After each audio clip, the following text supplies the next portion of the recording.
Seeing how things played out in this Wagner rebellion, how do you think Russia's allies, particularly China, how are they reacting to this?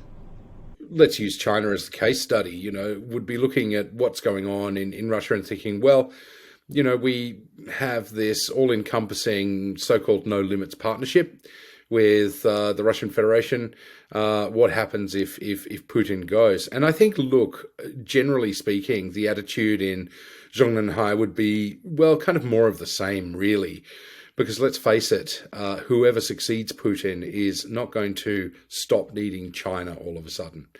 The thing I think that China would be reticent about is political instability and civil unrest. And that's something that this event sort of pointed to, but sort of didn't.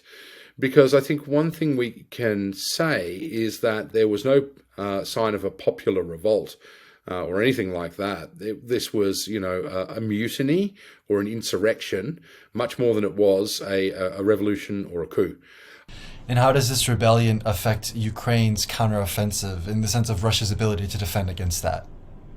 Yeah, I think in the short term, it doesn't actually affect the counteroffensive that much at all because Wagner troops had been withdrawn from the front. And so the soldiers that the Ukrainians are facing now are the Russian regulars and mobilized troops as well.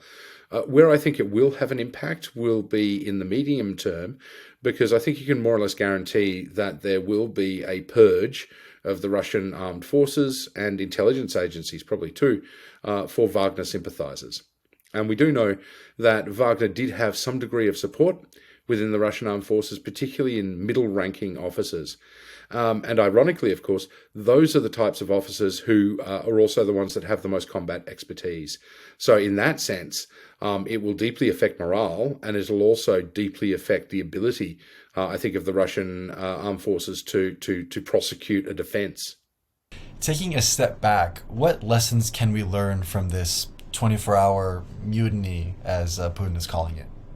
I think one lesson is worth remembering, and that's that coups sometimes don't start with the intention of being coups.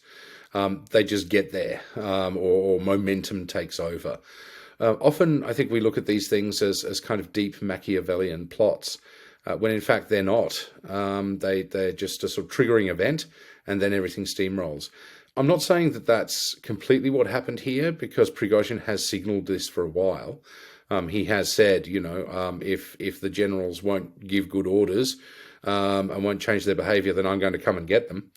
But I think there's a difference between jumping in a convoy and heading off to Rostov-on-Don and then rolling on towards Moscow.